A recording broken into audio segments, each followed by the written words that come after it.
जय गुरुदेव, जय गुरुदेव, जय गुरुदेव। नाम किसका? प्रभु का। प्रभु का पावन नाम। तो प्रेम से बोलिए जय गुरुदेव। सबसे पहले योग पुरुष परम संत बाबा जय गुरुदेव जी महाराज, इनके चरणों में कोटि कोटि प्रणाम।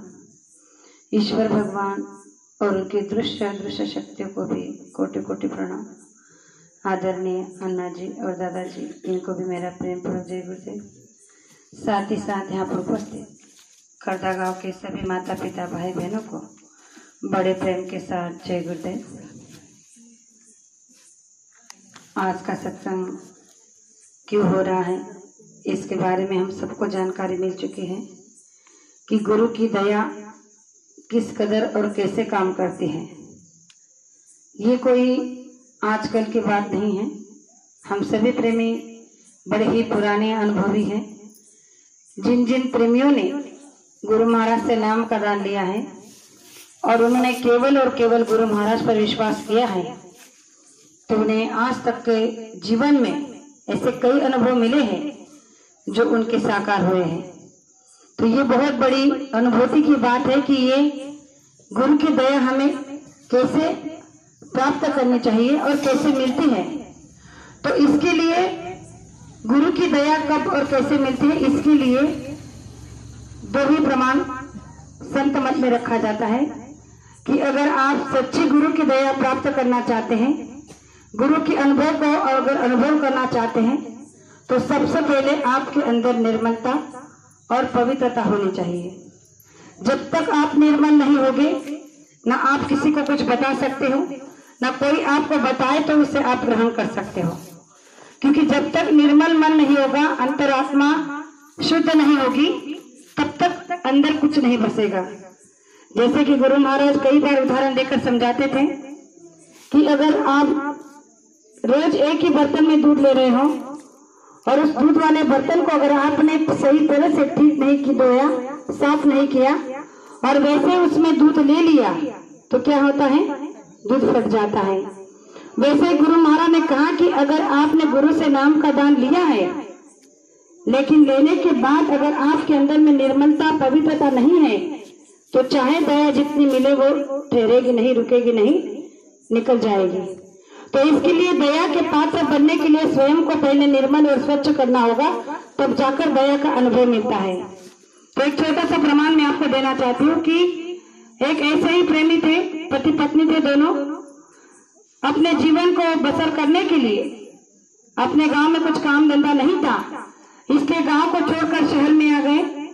बड़ा ही सत्संगी, नेक सत्संगी था और गुरु से नाम का दान लिया था, तो गुरु पर बहुत ही अटूट विश्वास था दोनों का। तो दोनों शहर में आ गए। शहर में आए तो कुछ काम धंधा नहीं था, तो उसने अपने पत्नी को कहा कि किराए का मकान लिया, उसमें उसे बिठाया, कहने लगा कि तुम यहीं पर रुको, मैं जाकर कुछ काम धंधा देख कर आता हूँ। अब वो काम धंधा देखने के लिए जैसे बाहर आया तो उसने एक गुरुद्वारा देखा। उस गुरुद्वारा में कई प्रेमी सेवा कर रहे थे। अब उसे लगा कि चलो ये कोई यहाँ पर हमें कोई काम मिल जाएगा, तो उसने जाकर वहाँ के प्रेमियों से पूछा कि भाई हमें यहाँ कुछ काम मिलेगा। अब वहाँ जो लड़के सेवा कर रहे थे उन्होंने कहा कि हाँ जरूर मिलेगा, जाओ अंदर, जो भी सेवा आपको मिलेगी आप करो। उन्हें भी नहीं पता था कि ये राहगीर है, मुसाफिर है, ये पैसों के लिए काम मांगने आया है। उन्हें लगा कि ये सेवा करने के लिए कह रहा है, इसलिए सेवा मांग रहा है। तो उन्होंने कहा कि आप अंदर जाओ, जो भी सेवा मिलेगी आप करो। तो उसे लगा कि चलो, उसे अंदर गया, किसी से पूछा कि मुझे कोई सेवा मिलेगी। किसी ने कहा कि बर्तन धो लो, किसी ने कहा झाड़ू लगा दो, किसी ने कहा रोटी बना दो। उसे हर मिनट के बाद में उसे सेवा बताते गए, वो एकदम निर्मल मन से करता गया। उसे ये आशा थी कि यहाँ काम करने के बाद पैसा तो मिलेगा। तो उसने उन लड़कों से पूछा कि भाई यहाँ के मालिक कहाँ हैं। तो उन्होंने कहा कि मालिक बाहर गए हैं।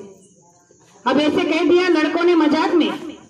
और जब वो मजदूर फिर से काम में लग गया तो लड़कों को मस्ती सूझी। उन्होंने कहा कि लगता है कि ये कोई नया है मुसाफिर और इसे पता नहीं है कि ये गुरुद्वारा है, और इसीलिए ये सेवा के बजाय काम के बदले पैसे मांगना चाह रहा है, तो इसे हम थोड़ा इसकी मजा लेते हैं। अब पूरा दिन काम किया, शाम को घर चला गया। दूसरे दिन सुबह जब आया फिर से काम पे लगने से पहले पूछा कि मालिक आ गए? उन्होंने कहा कि नहीं, बाहर गया है। फिर उसने दिन भर काम किया, शाम को फिर चला गया। इस तरह से एक हफ्ता पूरा बीत गया। अब दूसरे हफ्ते के बीतने के बाद जब दूसरे दिन वो आया तो उसने फिर उन लड़कों से पूछा कि भाई मालिक कहाँ है? तो उन्होंने कहा कि वो बाहर गए हैं, तुम काम पे लग जाओ। अब ये पूरा दिन काम करने लगा। शाम को जब काम कर कर घर जाने लगा तो उन लड़कों से कहने लगा कि देखो, मेरा मालिक से मिलना बहुत जरूरी है, क्योंकि मेरे घर में खाने के लिए कुछ नहीं है। जो भी राशन था खत्म हो गया है, अब घर में पैसे भी नहीं है। आज मेरी पत्नी भूखी होगी। और जब उन्होंने कहा कि ठीक है, कल मिल लेना। अब जब वो चला गया, घर चला गया, और दूसरे लड़कों को जब इस बात का एहसास हुआ तो पश्चाताप करने लगे। उनको लगा कि हमने बहुत बड़ी गलती कर दी है। हमें तो लगा था कि ये मजाक है, लेकिन हमने इसकी मजबूरी का बहुत बड़ा गलत फायदा उठाया है और इसकी बहुत बड़ी सजा हमें मिलेगी। तो सोचने लगे कि कल जाकर जब कल ये सुबह आएगा तो घर आते ही से सारी सच्चाई बता देंगे कि भाई ये कोई दुकान दफ्तर नहीं है, ये गुरुद्वारा है और यहाँ पे मुफ्त में सेवा की जाती है, पैसों से नहीं। तो जैसे ही सुबह वो मजदूर जैसे वहाँ आया, नौजवान लड़का, तो बड़ी खुशी के साथ आया और अपनी सेवा पे लग गया। तो इन लड़कों ने कहा कि भाई हमें माफ कर दो। उसने कहा क्यों? कहने लगा कि भाई हमने आपके साथ बहुत बड़ा मजाक किया है। उससे पूछा कैसे मजाक? कहने लगे कि एक हफ्ते से जो तुम यहाँ काम कर रहे हो, इसके बदले में तुम्हें पैसे नहीं मिलेंगे, क्योंकि ये कोई दुकान दफ्तर नहीं है, ये गुरुद्वारा है और यहाँ पे कोई मालिक नहीं है। मालिक तो हमारे गुरुजी हैं, और गुरु जब आते हैं उनकी मौत से आते हैं, उनकी मौत से जाते हैं। लेकिन हमने आपके साथ में बहुत बड़ा मजाक किया है, हमें माफ कर दो। तो उस प्रेमी ने उनके हाथ जोड़कर माफी मांगी। कहने लगा कि अब मजाक तो आप अब कर रहे हो मेरे साथ। उन्होंने कहा कैसे?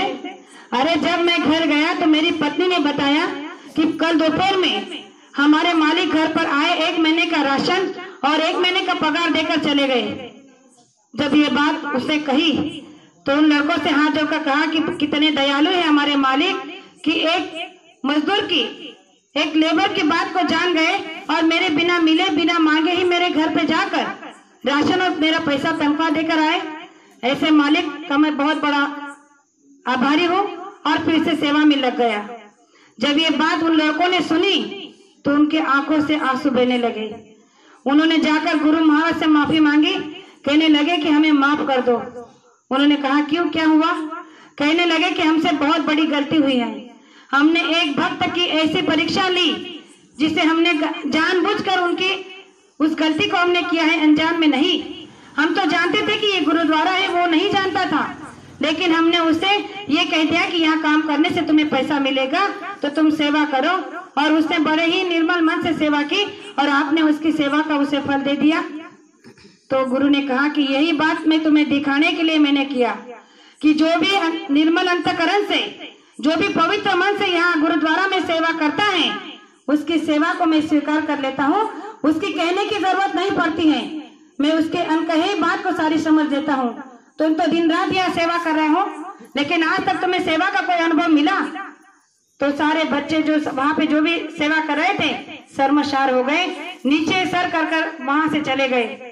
तो गुरु महाराज ने कहा इस कहानी को, दृष्टांतों को सुनाने का मतलब यह है कि आप कहीं भी अगर सेवा का उद्देश्य लेकर कहीं पर जाते हो तो निर्मल मन से सेवा करो।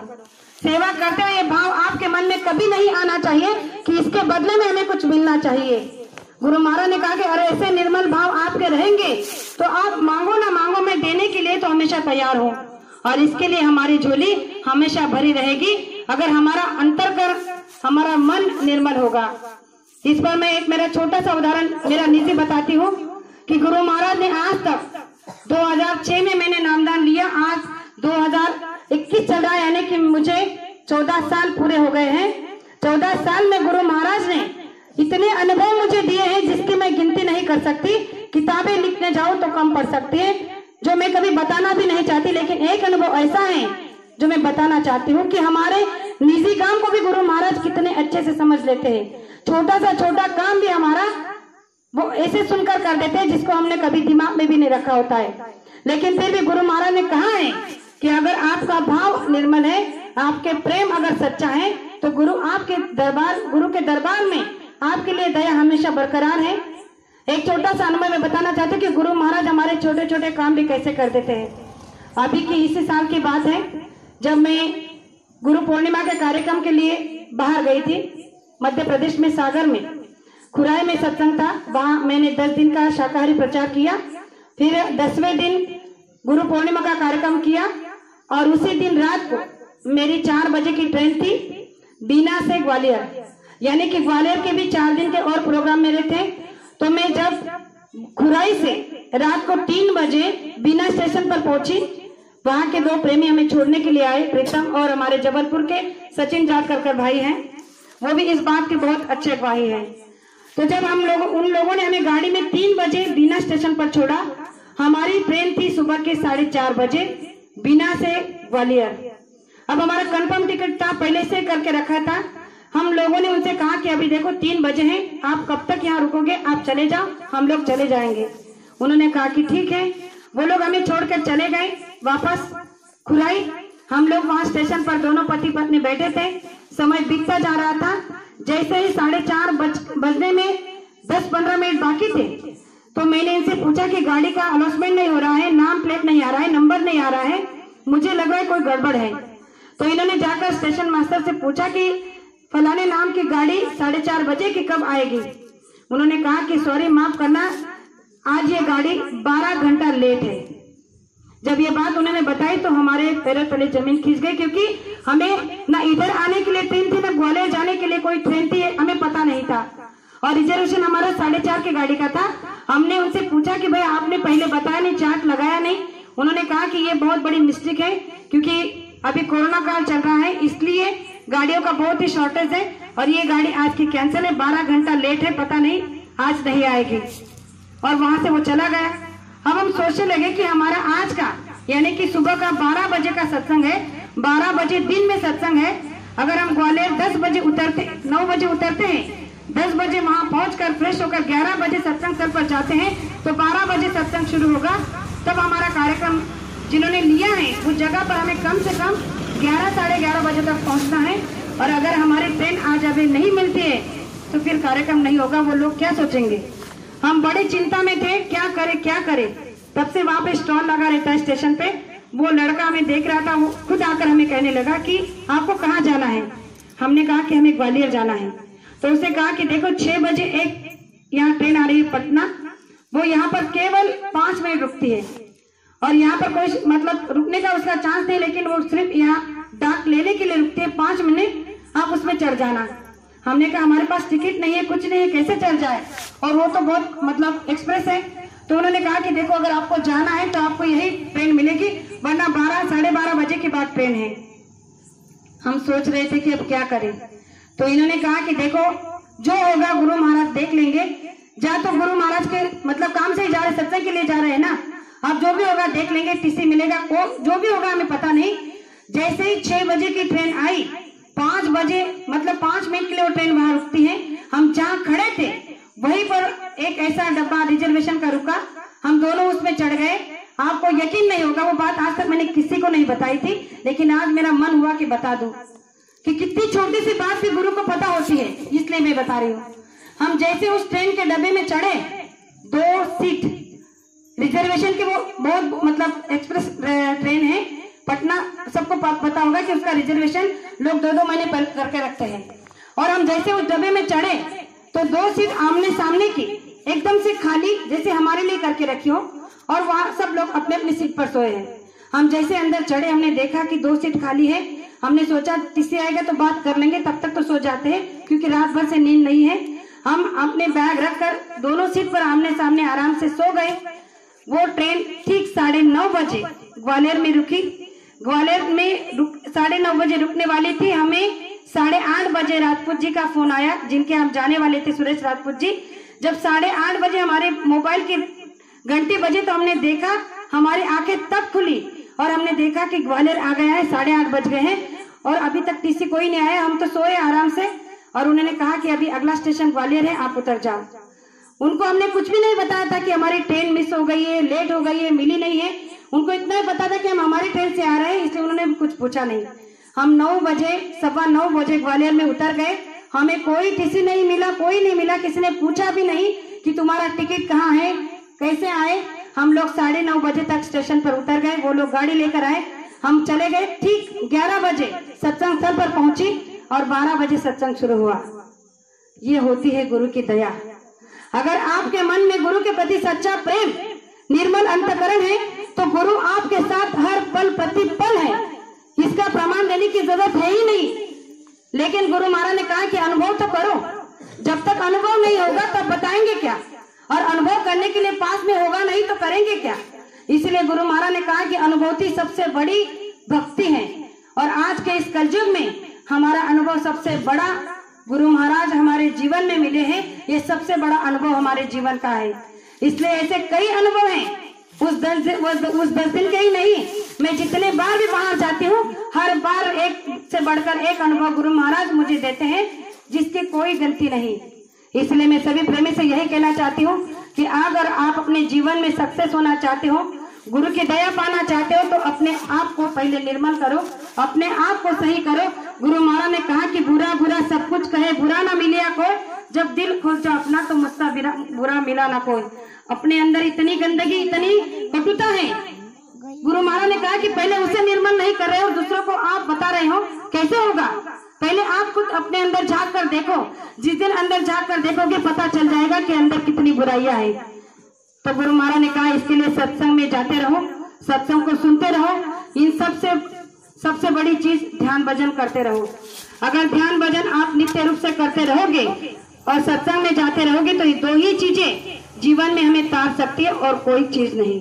इसलिए ज्यादा कुछ ना कहते हुए मैं अपने 2 बातों को यही रखना चाहती हूँ। जो कुछ भी मैंने कहा, हो सकता गलती से कुछ निकल गया हो, ऐसा शब्द जो नहीं कहना चाहिए था, तो मुझे आपकी छोटी बेटी समझकर माफ करना, ऐसे आशा करती हूँ। और मेरे 2 शब्द को यही विराम देना चाहती हूँ।